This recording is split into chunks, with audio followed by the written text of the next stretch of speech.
It's not going to be as easy for somebody to achieve their dream as it may be for you, because they don't have as many opportunities or as much access to those opportunities. I think that people worry about money more than worrying about people themselves. There's like certain people from different parts are treated differently the way I am, even though they look the same way I do. In the history of our United States, people all over the world have come to our land to pursue the American dream, with the hope that through hard work and perseverance, anyone, regardless of where they were born or what class they were born into, can rise from rags to riches, becoming financially successful and socially upwardly mobile. Welcome to Kids Speak Out, Oregon. I'm Barbara Harrison. The American dream is rooted in the United States Declaration of Independence. That document, created by our forefathers, said two key things that are largely responsible for what the classic American dream is. All men and women are created equal, and each of us has the right to life, liberty, and the pursuit of happiness. Let's meet the young people who are with us today to share their thoughts about the American dream. Let's start with you, Naveed. My name is Naveed. I'm 18 years old. I'm not currently in school, and some of my hobbies are Muay Thai and boxing. Mia? My name is Mia. I am 16 years old, and I really like to do art. Great. June? My name is June. I am 12 years old, and I like doing dance. All right. Mila? My name is Mila. I'm 14 years old, and I really like to pursue gymnastics and art. My name is Calviante. I go by Tay, and I like to play football and basketball. Quinlan? I'm Quinlan. I'm currently a junior in high school, and I'm super involved in the arts. And Quentin? Hi there, my name is Quentin, and I love taking care of my siblings. Well, that's fantastic, and we're so glad you're here, all of you. And we're talking about something that's really a happy thought, the American dream. Whether you feel like it's out there for you or not, we believe in this country that we all have the right to expect great things of our lives, especially in the future. So who shall we start with? June, why don't you tell us, how do you see your future? What is your American dream? I really want to pursue dance and aerial arts, so trapeze and stuff. Tay, what about you? What do you want to do in the future? I want to play football more. And you're playing football now, right? Yeah, I'm going to college for football, and I want to play football even past then, and probably try to own a business or something. What about you, Mia? I would love to pursue being a Spanish translator or doing something in the art field, maybe owning an art studio of some sort. That'd be really cool. And that's your dream? I would say so, yes. All right. I think I have a lot of dreams. I'm quite Okay. indecisive, but... Well, we'll try to get into some of the other ones too, but that sounds like a great ambition. And Quinlan? I would also like to do something in the art field and have the opportunities to be able to choose and have that evolve as I grow older. And Mila? I've always wanted to go into the medical field or pursue something of mathematics. And is that something that you're thinking of pursuing in college? And how about you, Quentin? What are you thinking of that you'd like to do? I'd like to become a doctor, an anesthesiologist, help patients go to sleep for surgery. Wonderful. Did you change your dream at all lately? Have you found that life is a lot harder than you thought maybe when you were 6 years old and just beginning to dream about your future? Anybody change their mind? Yeah, I would definitely say so. Once you get into the real world, there's a lot of factors that aren't really, or that you kind of learn about that you weren't really accustomed to, especially when you're in school. Just because when you're in school, you kind of have the responsibilities of a student, and that's it. You don't have to worry about earning money or doing anything like that, although money is nice because you can buy whatever. Yeah, there's a lot of factors that come into play. Yeah, going off of what you said, I would totally agree with that. I think when you're younger, you're taught that anyone can do anything, and I think that's totally correct. But we have to keep in mind that you can do anything you want to, but people have setbacks that other people don't. If you're a minority, if you're a woman, you are going to start a step back than somebody who is white or male, and we have to keep that in mind when saying how hard you have to work. You have to be conscientious of that maybe your end goal is easier achievable than somebody else's end goal. That's a good point to make, June. Yeah, like I think it is like a big difference from when you're younger, because when you're younger you have like all of these ideas and stuff and you're just kind of like flourishing in creativity, but when you're older it's kind of like you've tried some things out and some things don't work as well as you thought they might. Let's move over here to Quentin. Quentin, what are you thinking? Has your idea of the American dream, your American dream, changed at all since you were a little kid? Yeah. When I was younger, I had all kinds of ideas, things I wanted to do. But I noticed as I would say around 13, 14 years old, I noticed that things were a little harder. There's access issues. I felt limited. But I have learned that I could still break that barrier. Well, that's great to hear. And we want to hear where you want to get to when you break that barrier. I think you're already breaking it. You're here with us today, and that's wonderful. Quinlan. I think there's certain reality checks that we do as we get older, just self-checking in and what seems to be the most reasonable course of action to also provide us with success.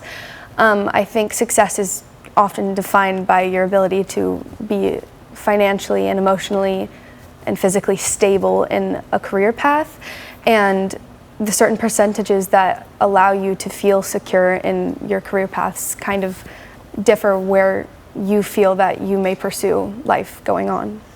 And you, Tay, what are you thinking now that you weren't thinking when you were, maybe we should start with when you were 5, 6 years old.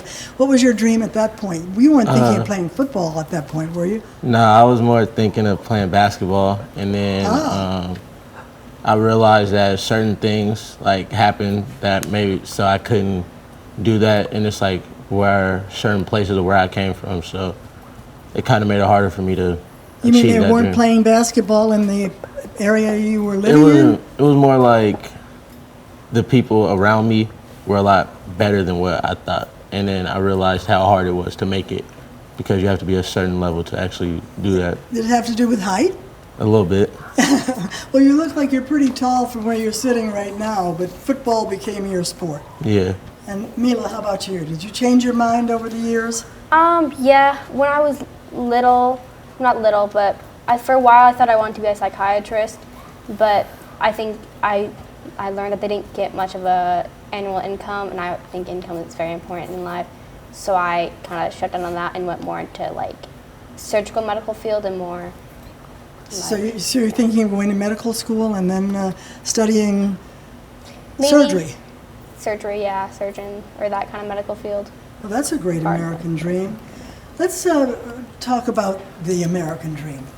What do you think most people want in this country, more than anything? A lavish lifestyle, a big home, family, kids. That's Yeah. like the basic of it. And I think that's probably where we started out, where we think that the American dream means that we can earn as much money as we want and look to the sky for the things that we can own. Do you feel like that, Naveed?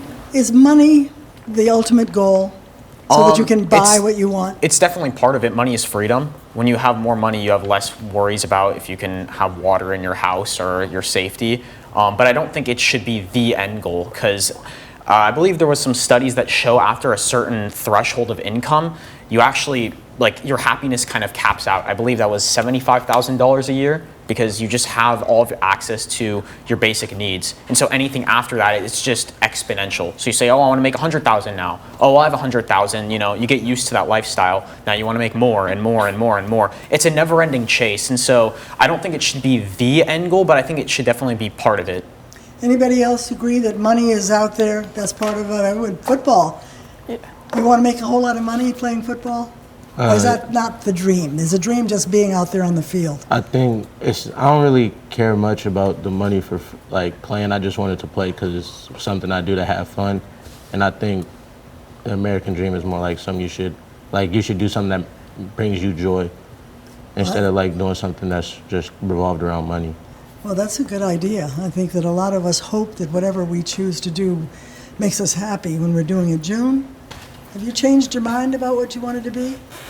Well, when I was younger, I wanted to be a vet. I mean, a lot of people did, but I just loved animals. And I still love animals, but I just feel like I wouldn't really, like, that just doesn't seem like something I'd want to do. And, like, I feel like money is kind of like a big part of it. I mean, like, I wasn't considering that when I was little, but I would be, like, now if I was, like, getting a job, which I'm not, but if I was. What year are you in school? I'm in 6th grade. In the 6th grade, so you have a little while to think Yeah. about what you want to be when you grow up. But money does kind of dangle out there, those dollars, attractive to many of us because we see that they will buy things for us. Quinlan, how do you feel about that? I think it provides opportunities and the ability to go out into the world and feel like you have a choice between many opportunities, and that, like, feeling secure before making decisions, and that money that ensures you, and the money that ensures those opportunities can help give you that security. Quentin, are you looking for security through money? I feel like people are always thinking about money, and I don't necessarily agree with that. I do think that money is important and it is beneficial, but I think that people worry about money more than worrying about people themselves and collaborating with others. So I wish that people would focus more on helping each other and supporting each other rather than worrying about being more wealthy. So that's what I feel like is important, is connecting with others. How many of you read some of those stories on social media about people who are famous, the Kardashians, some of the others who are stars of social media? Why do you read it? Why do you read that? Do you want to emulate those lives? Would you like to be famous, popular? I think it's cathartic in a way. I think most people in America don't live that life, or even a sliver of a life close to what we watch. And so when we watch reality TV shows and we watch the Kardashians, it becomes this great debate whether it's, do you support them, do you not, is it wrong to like them or not? And I think it's so often not discussed how we watch them to get a sliver of their life, because they represent a common theme of the American dream, which is to be money, to be wealthy, and then to portray money equaling happiness on TV. That makes us feel good in a way, and it helps us show a sliver of that which we might not be able to obtain. Do any of you think that social media encourages us to build a dream in our heads of being popular, of being well Definitely. known? I think that for sure that is a factor, but a lot of it I think we realize is fake and cherry-picked to make it look like people have different lives than they actually do. And feeding off of what somebody said, I think the pursuit of the American dream is, money is part of it, but I think it's happiness. And obviously money can feed into your happiness, but I think that that is ultimately the goal, is to be satisfied with your life and your lifestyle. And that's why when we see people online who are living that dream, it might not make us happy, and it might not make the people who are living that way happy. Many stars aren't happy with their life, they are depressed, and that's because the American dream isn't really money. I think money's a factor of the ultimate dream, which is happiness. I think we'd all agree with that, right? You want to be happy? Some people think they can buy happiness. We're going to take a break and come back with more of what you have to tell us. We'll be right back. Stay with us.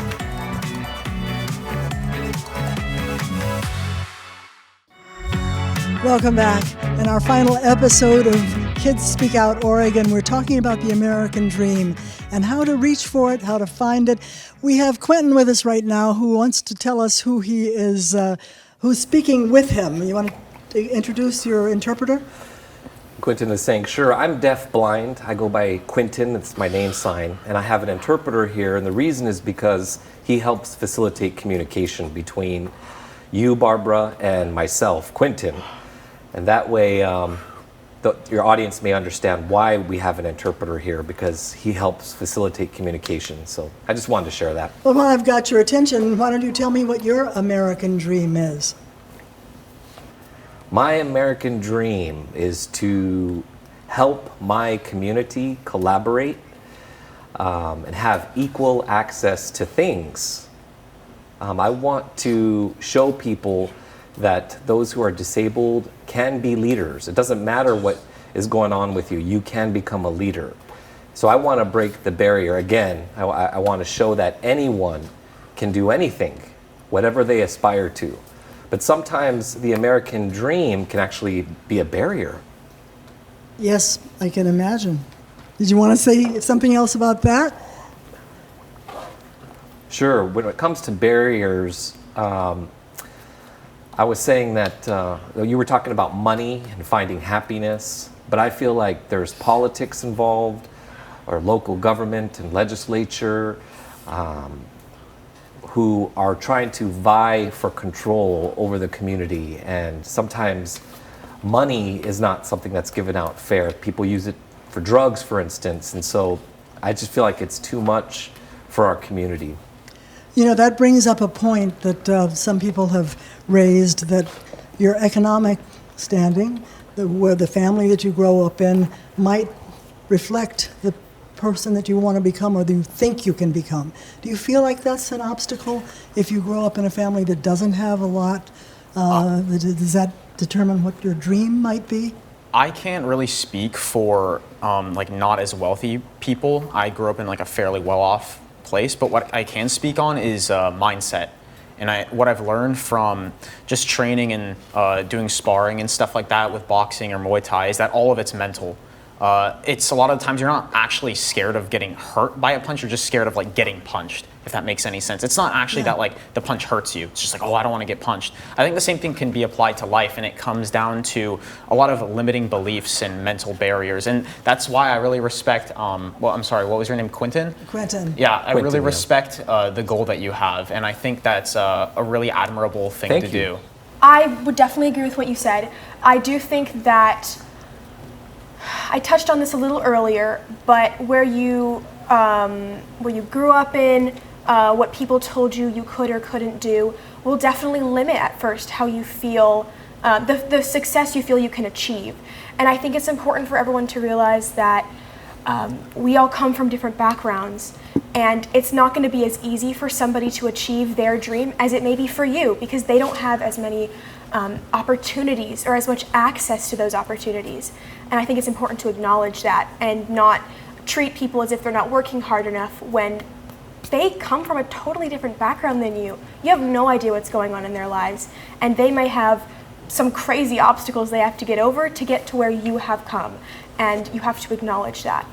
I think you're absolutely right. One of the good things that's happened over the last 25 years, maybe 50 years, is that women can now aspire to some of the things, except playing football maybe, although they have some kickers, right? There's Any girls on your football team? Yeah, there were a couple on my team. Kind of touching back on the feminist and like moving forward in jobs that may be predominantly preoccupied by men in the past. At my school, I'm a part of the Women's Coalition leadership, and through that we've seen a lot of work and research of jobs that have now been taken over by women over the decades, and how even though there may be like spots secured within those jobs where women now have opportunities to fulfill those roles, there's still things such as pay issues, and as well as opportunities like if a woman is still in a job and they want to have a child, they may restrain on having that child or planning to start a family because they're still not paid maternity leave, and so they have to reserve their sick days for an entire year in order just to feel secure in taking that time to build and start their family. My aunt, she pursued, and she was like the first person in the entire family to graduate college, and she was in the honors program and she graduated with honors. So I think it really depends on the person. I mean, she came from a family of women that got married at 15 and would have kids and would just depend on their family, and she pushed through that and instead went to college and now happy, you know. Gwendolyn? I mean, tagging along to that, I think for women, the American dream can look like a lot of different things. It could be to have a family and to be a mother, and that be the predominant job, which is an amazing thing. But it also can be to be the CEO of a company or just own whatever is bringing them joy in that part of their life, and how just owning that purely and calling that for themselves can be a dream. Do you believe that in our country, that if you have a dream, anybody can reach that height, that peak? I think so. It's, again, as we've said, it's per person and per that drive that individual possesses to go out and obtain that job and get that if that's what someone truly wanted. So I think it's the perseverance and the motivation. How about you, Quentin? Do you think that anybody can achieve whatever they want, whatever they dream of in this country? We need to change something. Otherwise, these problems are going to be ongoing. Poverty, drugs, that kind of thing is going to continue and there won't be any change. So I do believe that if we, as people in America, come together, and yell for support, then we will succeed with that American dream. Well, let's talk about change quickly. What do we need to change in this country so that everybody has equal opportunity to reach their dream? A lot. Everything. Well, let's hear some of it. I want to hear. There's so much systematic oppression targeted to a lot of people, the majority of people, because they look different, or they choose to present differently, or they're born differently. And I think that to say anybody can achieve anything they want ignores the fact that there are systematic problems in America that the people in power have put in place to stay in power, and that we as people need to address and not let people who have more power than us quiet us down.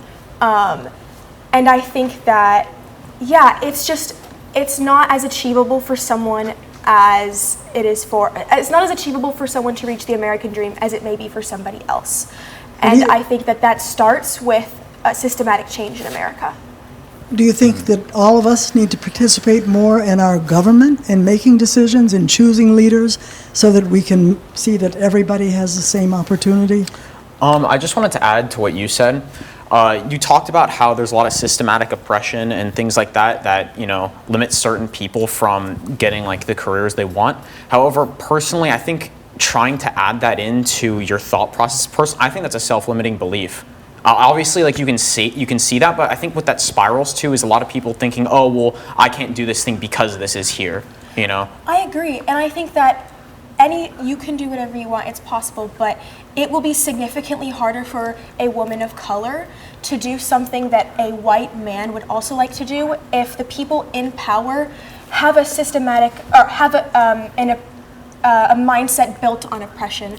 And so although it's not impossible, I do think we have to acknowledge that it is significantly harder for those people to reach those end goals. Mm-hmm. Anybody better weigh in on that? It's a good point to make. Yeah, I think a lot of things that it's coming up in social media and in TV shows and in conversations with youth that something called the oppression wars, and how one individual that suffers from a minority and another person that is a part of a different minority kind of think that it must be a conflicting conversation on who has it worse or who has it better, whereas it's a coexisting experience that you do suffer from some parts of society not understanding you, whereas it just needs to be an equal conversation where you understand. Yeah, and some parts of the system just are unfair. Like a good comparison are in sports. Women's sports gets paid a lot less and watched a lot less compared to men's sports. So some things are just almost unachievable. Yeah. And Tay, what do you think about that? Where you grow up, who you grow up with, color of your skin, do you think that makes a difference these days, or has that changed as far as you're concerned? I think it made a difference compared to there are some people who go to my school who always talk to me about certain things that I went through that they haven't went through, and I think where you come from and then how you are oppressed in certain different ways. Certain people from different parts are treated differently the way I am, even though they look the same way I do. Yeah. So I think everybody's treated differently depending on where you're from and where you came up from, even though we should all kind of be in the same We're boat. supposed to, in this country, we're supposed to be all equal, right? Everybody agree with that? Quentin, we're so glad that you joined us today, and I am so glad you brought along your interpreter and he's telling you what I'm saying. And you want to have one last word? Yeah, I did want to add too regarding oppression real briefly. I noticed that, I volunteer for Youthline, an organization called Youthline, and statistics show that many teens feel oppression, especially with mental health issues. So that kind of conflicts with the American dream. Well, we've got to work on the American dream. We've got to make it work for everybody, all Americans. Thank you, all of you. This has been a great talk we've had, but a good panel we've had to talk about the American dream. You've all had something to offer. Thanks a lot. Thank you, Quentin. Our panel has given us some very important insights about the American dream. With that, we now complete our 10-week series of Kids Speak Out Oregon. We thank you for joining us, and we hope that you learned a lot. These kids are the future of this country, and we need to listen to them. Okay.